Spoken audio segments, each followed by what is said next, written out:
This play is sponsored by the California Civil Liberties Public Education Program, a state-funded grant project of the California State Library. Now, LA TheaterWorks continues our production of In the Heat of the Night by John Ball, adapted by Matt Pelfrey.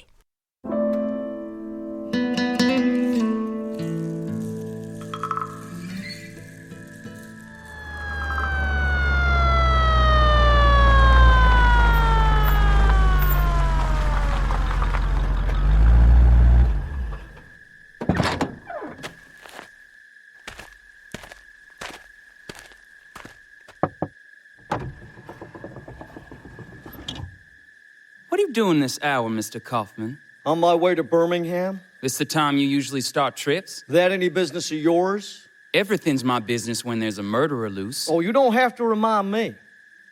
Ain't you worried someone might be gunning for you? It's crossed my mind. Where you coming from? I was up at the Endicott's, discussing the development, who we're going to get to take Tatum's place, who ain't going to make our investors turn tail and run. So you still going through with it? Well, we got no choice.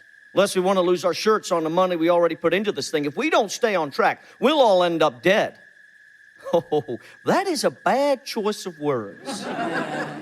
Anyhow, I've got to get to Birmingham to see what I can come up with. According to the story you told me and Virgil, you didn't get much sleep last night. Can't be in good condition to drive. Life's tough all over, ain't it? How's everything at the Endicott's? Strained.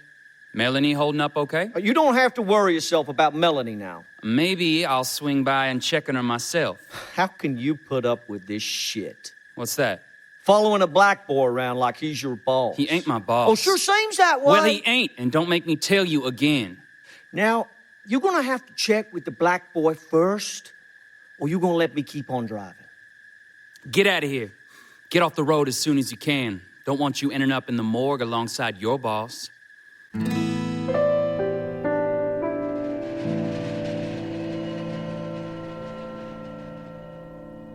Sheriff, I'm concerned about your investigation. Concerned how, Mayor?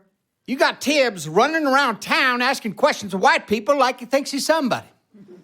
Then he's down at the bank, acting like he's a white man. Few of the boys are getting ready to teach him his place, and they will if you don't get his ass out of here. I got all kinds of people on the phone screaming at me, and I want to know what you're doing about it. Hold on just a goddamn second. I didn't want Tibbs involved in the first place. What are you playing games with me for, Frank? We got a murder here. That's no game. And as far as I know, at least for the time being, you're still the sheriff, right? Ain't you still the sheriff? That's right. So then if there's a murderer running loose, that would be your problem, right? Right, Bill? That's right. So don't be trying to muddy the waters about who said what. You're the final authority on what happens under your roof.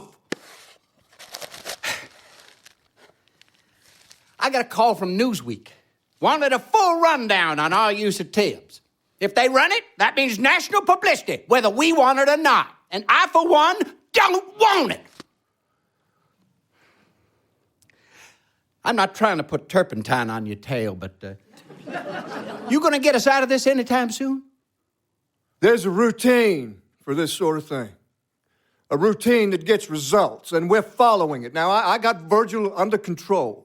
If he steps one bit out of line, I will slap him down hard. I know he went to the bank, but so far he hadn't done anything I can pin him for.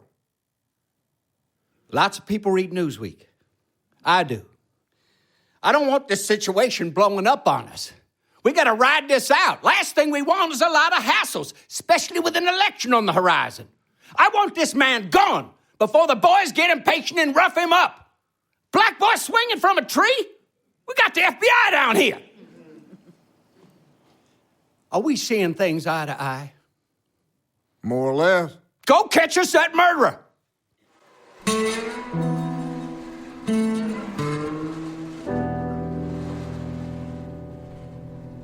Get off of my back. I'm not asking, I'm telling. Jesus, Sam, listen to you. Not another word, hear me? You act like he's your new friend. I didn't say nothing like that. You think about making this coon your partner?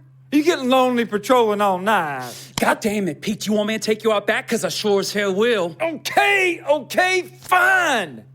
Relax, goddammit, shit. Maybe you can't tell, but I ain't in the mood. Fine, so you ain't in the mood. And I ain't in the mood either. How you like that? I said he had guts. That's all. Everybody's got a right to have their own mind about things. Good. Still don't see why you think he's got guts. Just because he handled a body? His job, ain't it? Not like the damn thing's gonna jump up and bite him. Unless he believes in voodoo. Excuse me. Can you tell me where I can wash? Colored washrooms down the hall to your right. No soap down there, Pete. That's what he's got a shirt tail for.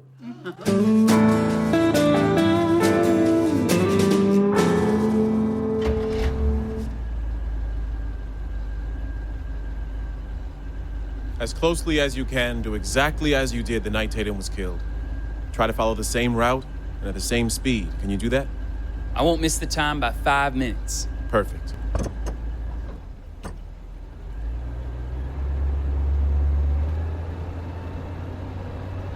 Learning anything? Mostly how hot it gets in the middle of the night.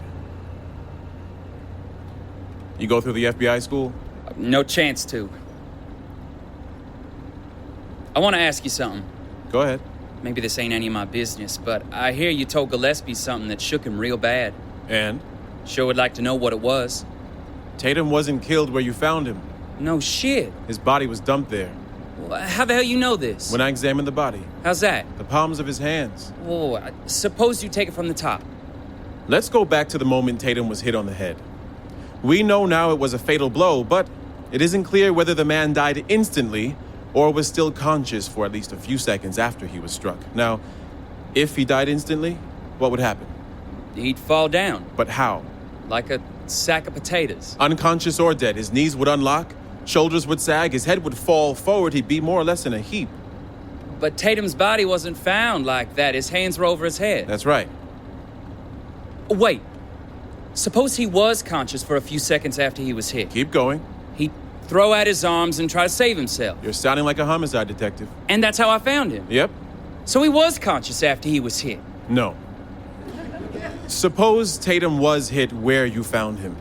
For his body to spread out that way, he'd try and break his fall with his hands. The pavement would have scratched his hands, taken off some skin. So? No skin off the palms, no marks like that. It wasn't where he fell. Or if it was, someone was careful to spread the body out afterwards. Which isn't likely. Why? It was the middle of the road. A car could have come along at any time. I could have. You got the makings of a professional. Virgil. Yes, sir. I want to ask you something you ain't gonna like, but I still want to know. Go ahead. How'd they take you as a cop? I mean, how a colored man get all those advantages? If you want to get mad, go ahead. You always lived in the South? Born, raised, and damn proud of it. There are places where I go weeks without anyone bringing up the color of my skin. Here, can't go 15 minutes. If you went somewhere and people despised you because your Southern accent and you were just speaking naturally, you might have an idea what it's like being hated for something shouldn't make any difference anyhow. Some guys down here'd kill you for saying a thing like that. You've made my point. Got yourself a girl? Had one. What happened? Probably the same things you've encountered. What do you mean? You're single. Yeah, so? This job eats up a lot of time, but more than that, a lot of your thinking. A lot of other parts as well. She found herself someone where that wasn't a problem. What's the new guy do, if you don't mind me asking? Milkman. Milkman? Got dumped for a milkman. For some reason, him being a milkman took some of the sting out of it. Not sure why, but it did.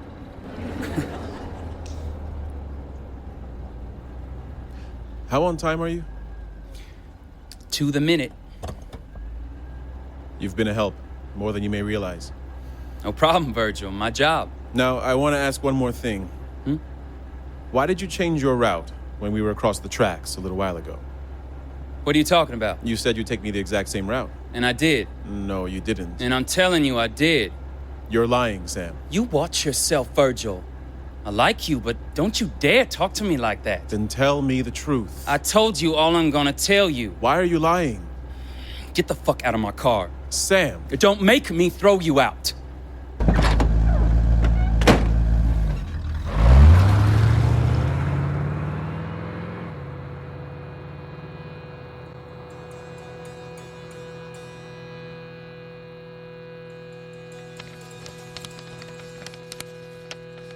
Gillespie, maybe you've wondered why you got the job here when a lot better men who would have taken the job were turned down. It's because you're from the South. We figured you were big enough to keep the niggers in their place. We don't want integration. Why don't you keep the damn niggers out of our schools and every other place the nigger lovers want them to get? Don't want them neither in our police department. So get rid of that shine you got working for you and kick them out of town or else. If you don't, we'll do it for you. And we ain't kidding. If you don't, we'll run you out too. And you are not too big to be put in your place either. You have been warned.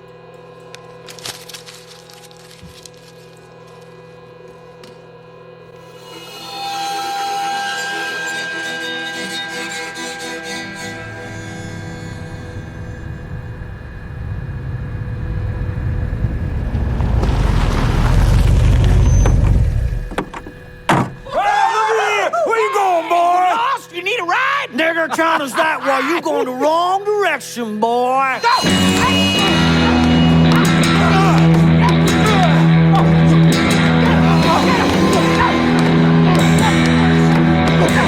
You want to ride town? We'll give you a ride. Only thing we ain't got no room in the trunk. Means you gotta take the Nigger Express. Hey! That's gonna be a bit bump. Shit. Provocative. Get away. Step off of there. How you doing, officer? Oh, the hell you doing? Virgil, you okay? You back. He's fine. I'm back. You dumb sons of bitches. Back away. Hey, we just giving him a ride. This man's on official police business. I don't care what he's on. You had your fun. Not enough. Oh, this ain't gonna be good for nobody. That shit ain't coming here. You know what I'm talking about, Sam. Don't act like you don't. Move on home, boys. Gillespie thinks we're gonna let a nigger cop run around the town? Ask him yourself. He's on his way. Bullshit. Oh, we got guns too. But mine's pulled and aimed at your balls. You're worse than a nigger. Maybe. Maybe not. We seeing you. We seeing all of you.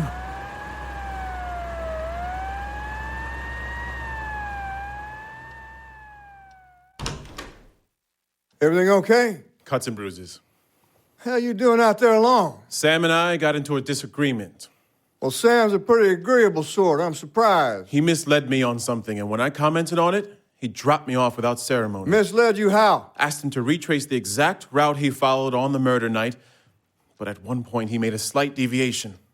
Well, Virgil, you can't possibly expect a man to remember every turn he made on a specific night. I wanted to know exactly where he was prior to when he found the body, which streets he drove. That important? Could be. You think Sam had something to do with this? I'm just trying to follow the trail. You be careful. You hear me? Of course. All right, then, that's it.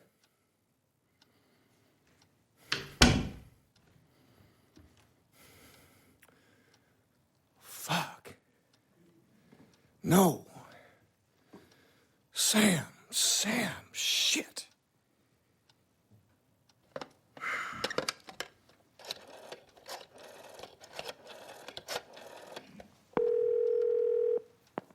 Bank of Argo, Al Jennings.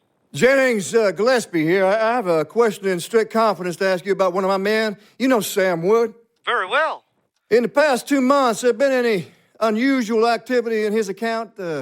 Borrowing money or deposits or withdrawals? Ordinarily, we try and keep information regarding our depositors confidential.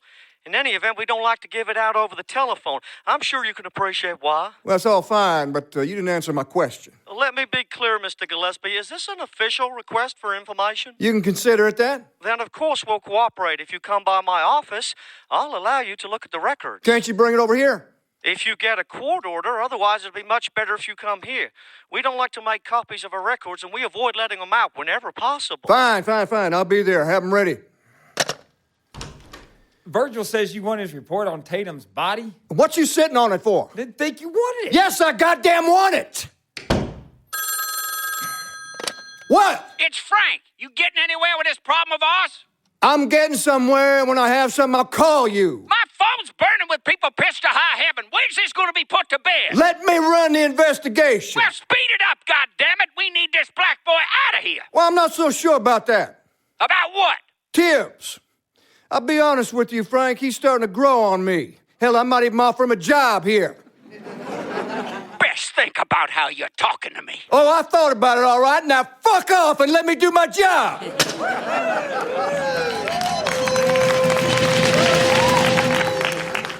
Mr. Woods had an account with us for several years, never been more than a few $100s. Deposits, withdrawals have been consistent for some time. Anything else? 2 days ago, Mr. Wood came in and paid off the mortgage on his home. Keep going. He deposited a check. Said it was a legacy he received in the mail. That plus a little over $600 in cash.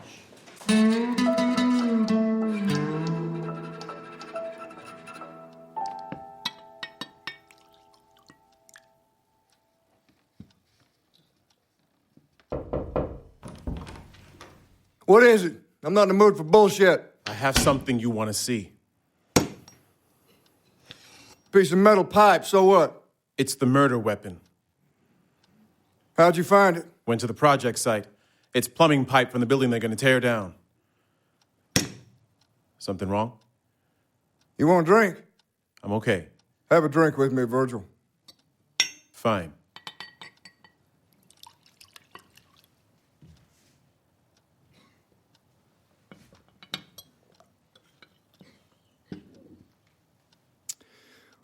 What you doing after all this? Heading back home. No, I mean after doing what you do, detecting. Well, I got a few ideas, nothing rock solid. Maybe start my own business. Private eye, maybe. You got a lot of ambition. Normal amount, I'd say. It'd be a different country if more of your people had your kind of gumption. Thanks for the drink. Wait, what's your problem? Who do you think broke their backs building this country? Whoa, I'm just trying to give you a fucking compliment. I don't need any. Take it easy, Tibbs. See you in the morning.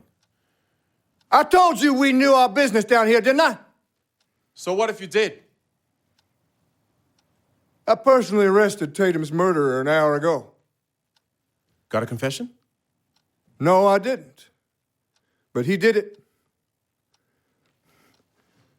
What'd this metal pipe tell you? It confirmed what I knew. Which is? Who the murderer is. Well, I beat you to it. Didn't expect that, did you? You'll find him in the first cell down the hall. It's your friend, Sam Wood. Sam? I told you we know what we were doing down here. Don't matter where the trail leads, we follow it, we get justice. You take that back to Pasadena. Tell them how it's done in the South. Sir, we got a complaint you should hear. I mean, I'm sure of it. Want me to bring him in? Yeah. Get him out of here. I ain't talking about it. One of them in the room. He's staying right where he is. What's the problem? My daughter's been got into trouble. The usual kind? Afraid so. How old are you, Noreen? 16. Well, that ain't exactly right, you see. Noreen got sick for a while and, got behind in school. Kids is awful hard on someone who ain't as far along as she ought to be, so we let out that Noreen was 15 when we moved here a year past. But she's not. She was 17 then, so that makes her 18 now. It makes a big difference. A girl of 16 gets in the family way. That's statutory rape. Yeah, unless she's married. That's right. And if she's 18 and gives her consent, then it's fornication. Yeah, what's that?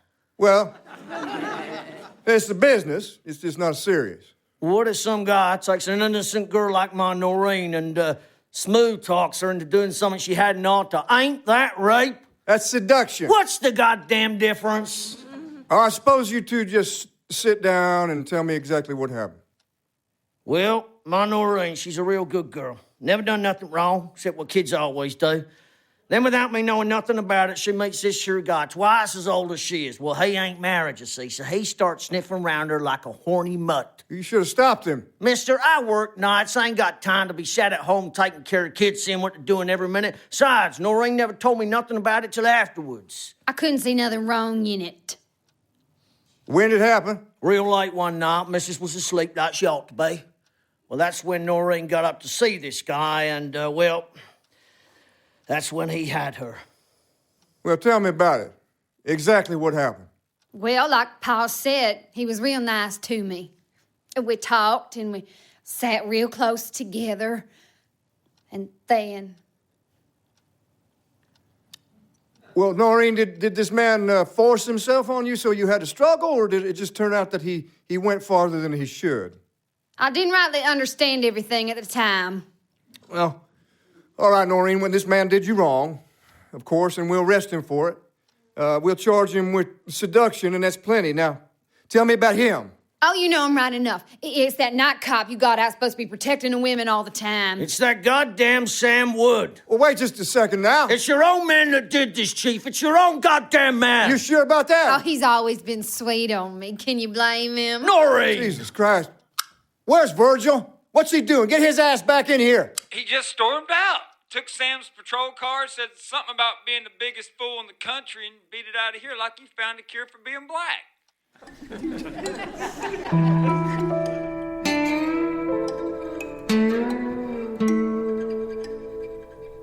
Mr. Endicott, I want to ask some questions I should have thought of long ago. Due to events down in the city, they're now extremely urgent. Fine.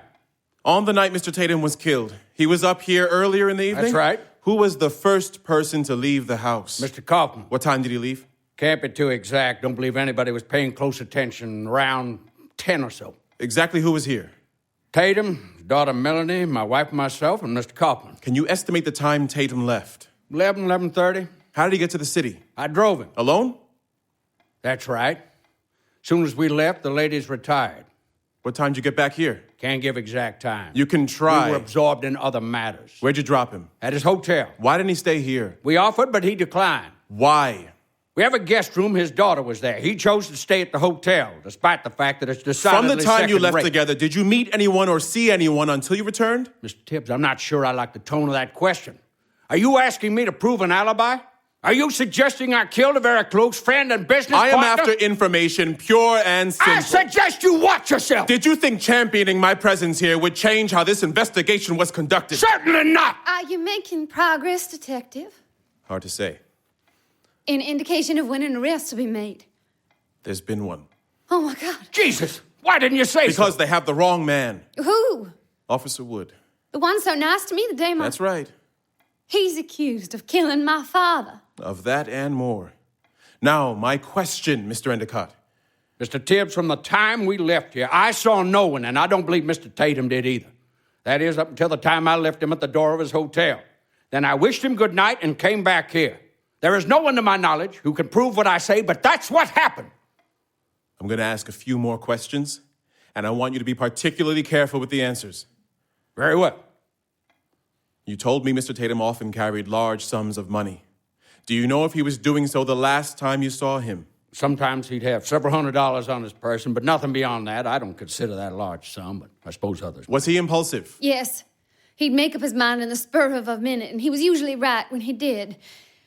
If you mean did he have a bad temper, the answer to that is no. Was your father the sort who'd make friends easily? Everyone liked him. Most. Yes, most, of course. One last question.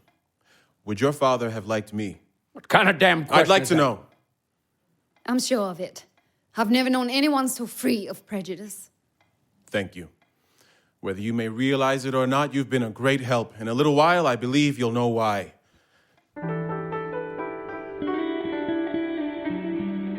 This is LA TheatreWorks' production of In the Heat of the Night by John Boll, adapted by Matt Pelfrey.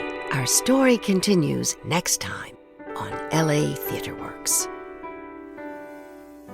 This play is sponsored by the California Civil Liberties Public Education Program, a state-funded grant project of the California State Library.